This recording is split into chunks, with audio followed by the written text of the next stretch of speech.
A pro-Trump Cuban rapper is about to be deported, and he's been told by the administration that he has less than 30 days to pack his bags. The rapper's name is El Funky, and I'll read what he posted on Instagram just recently. He wrote, "I have 30 days to leave the country or I will be deported. I ask all my Cuban brothers who know my anti-communist trajectory and the congressmen of this country that more than ever, I need your support today." This is a really crazy story, so buckle up, and remember to add the Midas Touch podcast right now on Apple Podcasts and Spotify. As this article from Politico notes, El Funky fled Cuba to reside in Miami, and although he was previously championed by Cuban politicians Marco Rubio and Mario Diaz-Balart, the two have not spoken publicly on the rapper's behalf, but the possibility of deportation has not changed El Funky's stance on Trump, despite him not being able to legally vote. The rapper has previously stated, "If I could vote, I would have voted for Trump. He's the strongest president when it comes to Cuba." Earlier this month, U.S. immigration authorities denied El Funky's residency application under the 1966 Cuban Adjustment Act. And if he is indeed deported back to Cuba, he faces likely imprisonment there because his music helped fuel the largest anti-government protests in Cuba in decades. And despite that, let me remind you once again, he still supports Trump. Hello family, welcome once again to my YouTube channel. Today we will be talking about FAFO moment in Trump's administration. Cuban rapper, who is a big supporter of Donald Trump, is set to be deported from USA. El Funky was given 30 days to deport himself or face forceful eviction from USA. He championed for the campaign of Donald Trump. Now the administration does not want him around. In Cuba, he faces charges of inciting local people by songs he released. Thus, he will be arrested once he is deported to Cuba. This shows how Trump's administration has no mercy for people who helped him win the presidential seat. Americans are happy with this, some even laughing. Let's watch the following videos. Well, if it isn't the consequences to our actions. This pro-Trump supporter Cuban rapper is about to be deported. A Cuban dissident turned MAGA hype man named El Funky, or for this video right here we'll call him El Pendejo, comes into America waving his Trump flag around, thinking he's about to be the poster child for American freedom, only to be hit with a gotcha moment from Homeland Security. Gotcha! This man right here, who is obviously internally Caucasian, thought he can come into America, wrap himself around the flag, and pose as the world's most off-brand Trump supporter. This idiot doesn't understand that this administration will chew up anybody. His grandmother, who just gets caught jaywalking, would be deported alongside those people with weed charges like this guy right here. Doesn't matter what you did. If you look the part, which he obviously does, then he's automatically guilty in the eyes of MAGA and Donald Trump. All that time spent talking about how awesome Donald Trump was, or all that time writing songs about freedom, only to realize that here in America, freedom comes with a stack of paperwork and a judge that couldn't pick this brown man right here out of a lineup. I don't feel bad. You shouldn't feel bad for this guy right here. You reap what you sow. And that's it. Friend, pick up the phone. So apparently there's a Cuban rapper called El Funky.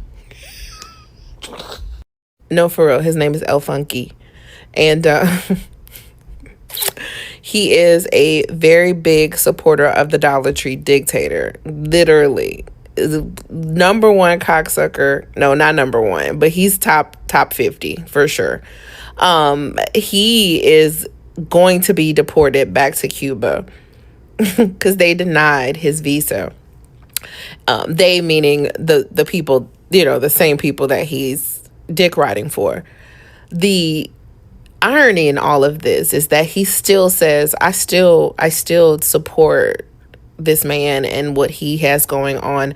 I'm just hoping that you guys go back, find my application, because there has to be some type of mishap, like misunderstanding. Like, go find my application and approve it, because yeah, I like y'all and I've been a supporter for so long. He has 30 days, well now 28 days to get his ass back to Cuba, and he can't really go there because his raps and his music has incited one of the greatest wars in Cuba. And so, yeah, if he goes back there, then yeah, things don't look good for him, because he's immediately going to be taken into custody. And now he's afraid. Yeah. Y'all seen this? Oh, another one bites the dust. Another one bites the dust. Que lo que, papa? This is another example of trees voting for the axis. Actually, this guy couldn't vote, but he is quoted as saying if he could vote, he still would vote for Trump. I wonder why. At this point, it's super apparent that the Latin American community has just as much as a self-hate problem as the black community, because we have a Cuban-born rapper that made a resistance anthem, if you will, that so many in South Florida, from Marco Rubio to, different Cuban American and Latin American personalities just got behind this anthem. And now this man is being deported. He got 30 days to leave the country. And this MFer said if he could vote, he still would vote for Trump. You came to this country. You married a Cuban American. Trump stopped the process that you were going through to get citizenship. And you said that you still would vote for this man. Que lo que, Holmes? Que lo que? Que lo que? Can somebody in the Latin American community explain this to me? I don't understand it. I truly don't. A Cuban rapper that supports Trump is facing deportation. Now, can you imagine that people are saying, why would Donald Trump makes music deport support him? really shows the Why would he complexity stay in of our America? deportation system. Shut the hell up! You're forgetting a real big factor here. He came into America illegally! Bro deadass broke into America and started singing songs about Trump publicly and thought that was gonna save him. Nah, nigga! If he came the right way, he could have been dropping his Cuban bangers in Wisconsin if he felt like it. But he didn't. So now he's dealing with it. If he self-deports, doesn't he get a check for like $5,000 or something like that? I mean, take your check and get the hell out of here. Also, did y'all see Judge Hannah Dugan tell those 2 federal agents to go this way while she went out the back door with an illegal? You're aiding and abetting, Judge. You told those federal agents they can't make an arrest in a hallway. Be fucking for real. Hannah Dugan, what in the fucking chicken are you doing? These lefties are loosey for real. Keep it up, Donald Trump. Your only opposition are fucking criminals, blatantly. Come to America and sing about Donald Trump. That'll save you from deportation. Get a grip. So what happens when music, politics, and immigration collides? Meet El Funky, the Cuban rapper who stood against dictatorship and now faces deportation in United States. El Funky, known for his powerful verses against Cuba's communist regime, gained global attention in 2021. A protest anthem that became a symbol of resistance after threats of repression in Cuba. He fled to the US hoping for safety and freedom, but now the rapper faces deportation due to immigration hurdles. Despite his activism and visibility, his asylum stays in limbo, revealing the harsh reality many political refugees face, even in the land they believe would protect them. El Funky is a reminder freedom of speech doesn't always guarantee freedom from fear. Okay? So now El Funky, who's a huge friend of Donald Trump, is facing deportation in 30 days. Yo, I'm laughing my ass off right now. Picked this up on the Midas Touch Network recently. I guess this rapper, who goes by the name of El Funky or something like that, dude is Cuban. He advocated for Donald Trump, said Donald Trump's the strongest president or something like that for Cuba. All this kind of stuff, right? You can't make this shit up. Dude just posted on his Instagram recently that he's got 30 days to leave the country or he's being deported. Like, Marco Rubio has spoken about this dude in the past, right? They've talked about him. They like this guy basically because he likes Donald Trump, right? Marco Rubio ain't answering his calls now. This dude is being deported, and on his way out the door, he's saying he would vote for Trump if he were able to. He knew he wasn't a citizen when he was running around saying people should vote for Trump.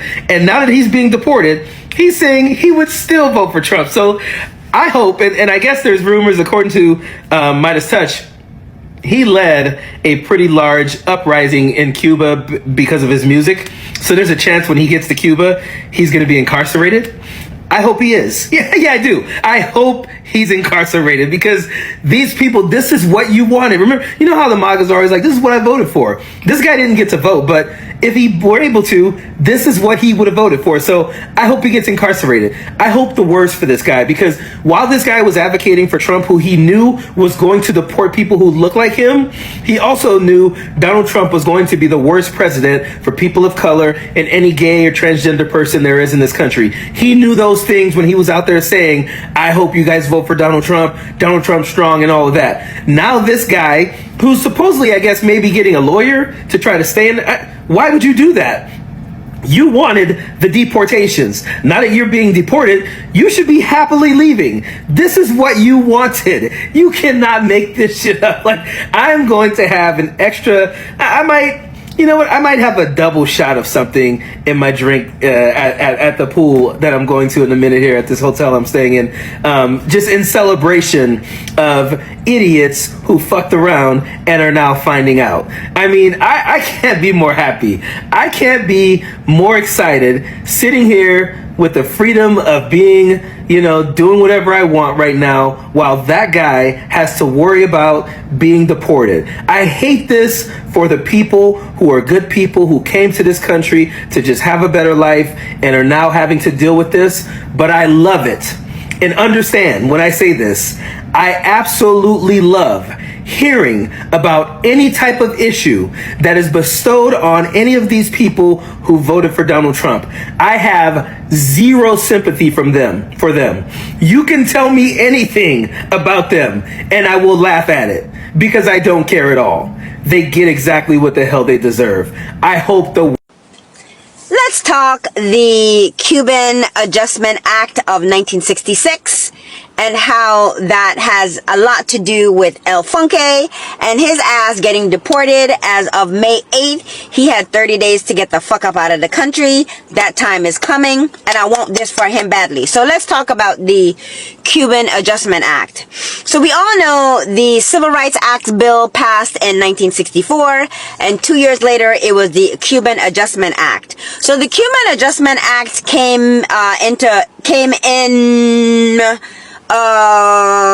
fruition because America was trying to disable Cuba because Fidel Castro had come into power and had a lot of power. So as we know, so this act was signed in 1964 through Lyndon B. Johnson, who was a Democrat. Lyndon B. Johnson became presidente after JFK was assassinated. And we all know about the Cuban Missile Crisis that JFK had with Fidel Castro. So all of this is really from like JFK, right? It was his thing to disable Cuba, the Cuban government, by allowing the people to come into America to disable, to put the country in, to disable the country pretty much. So here's the Cuban Adjustment Act. So it was passed November 2nd, 1966. It was aimed to assist the Cuban natives and residents to obtain legal citizens here in permanent residency here in America.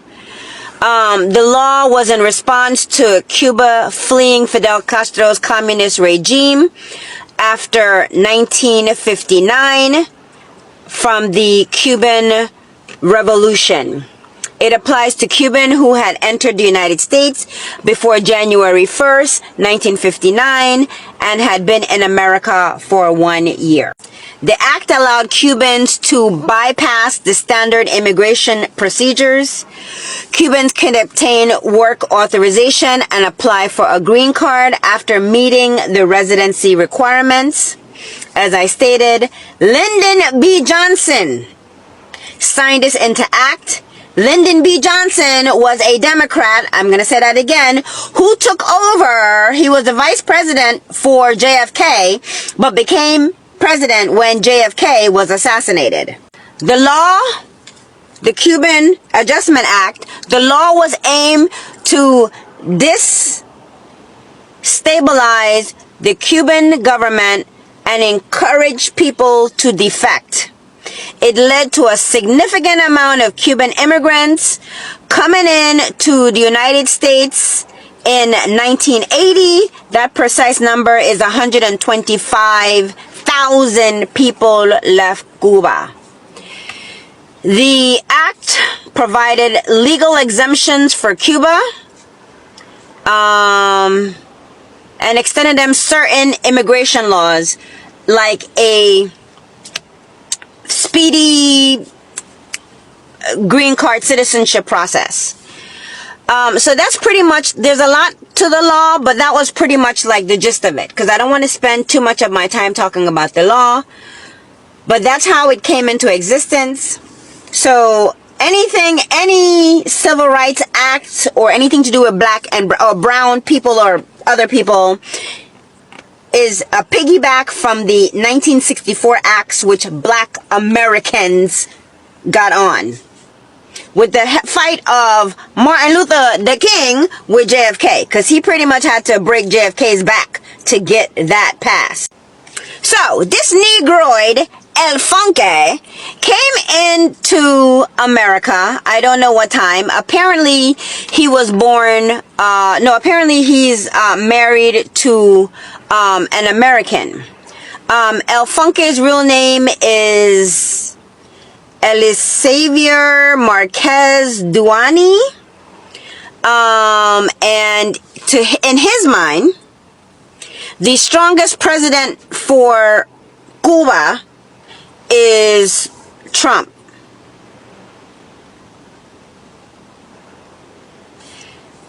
Y'all motherfuckers are crazy. Because I know nothing was better for Cuba other than the Obama administration. Cuba was starving before Obama, and Cuba has been starving. They ate. They were eating and cooking and eating during the Obama years. For 8 years, Cuba was a una fiesta. But since Obama has gone, Cuba has gone back to barely no bread, no egg. Cuba has gone back to aguacate and mangoes. I swear, those people on the island live on avocado and mangoes because that's what they grow there and that's what they have abundance of. Everything else is like not there. So I don't know what he's talking about, that Trump was the best president for Cuba. But anyway, as of May 8th, and he had 30 days to leave the country or get deported. But he thinks that because, in 2021, he had a song called Partera y Vida, which means homeland and life. And for some odd reason, Senator Tim Scott, his racist white ass, Marco Rubio, and Ted Cruz jumped on this bandwagon and tried to get into Senate some bill about Partera y Vida. That must have been a motherfucking election year. That must have been an election year. 2021, when Rick Scott, Marco Rubio, and Ted Cruz got on that fucking bandwagon, it was definitely an election year. But anyway, so now this tonto, and that nigga is blacker than me, think that,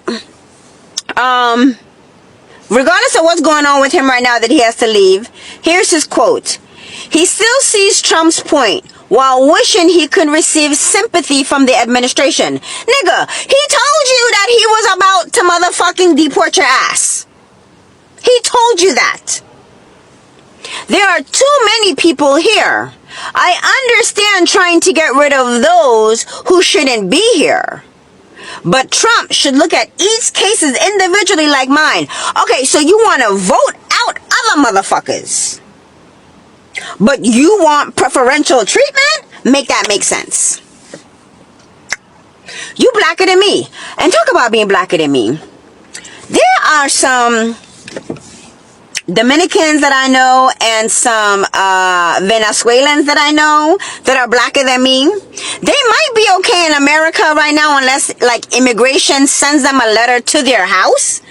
But walking the streets, they will be fine because they look black like me. They're blacker than me. But I'm wondering. They be like, people be like, oh, what you? They be like, oh, I'm just black. I'm from the Caribbeans. I bet you they ass is claiming black now. They're not claiming they from Venezuela. Because it ain't cool to be Latino no more. No, not right now. Anyway, so let me go back to this idiot right here. So Marquez's case is more difficult. Is Trump request for the Supreme Court to revoke temporary status of 330,000 Cubans, Haitians, Nicaraguans, and Venezuelans. The notice was made by Homeland Security, Kristi Noem, on a notice from the Federal Register in March, the latest expansion of the crackdown of immigration. So now they have ordered more than 532 people from 4 countries to get the fuck out of the United States. And I still don't know what's going on with the 240,000 Ukrainians that are here since the Russian invasion in 2021. No one is talking about the Ukrainians, but they're definitely talking about the brown people. So El Funke, I hope you have your bags packed. And I hope you get the fuck out. Because his Partera y Vida slogan was also picked up in other Latino communities like the Argentinian, the Mexicanos, the Peruanas, and now you want to beg to stay after you have voted against your own interests. Nah. Peace out, player. And ask the Cuban people who they think is a better president, Trump or Obama. It's clear El Funky will be deported after Marco Rubio not answering to his call. It will be better for him to self-deport from USA. Do you support self-deportation or government deportation? What's your take on this? Let me know what you think on the comment section below, and don't forget to like, subscribe and share. Thank you. Bye.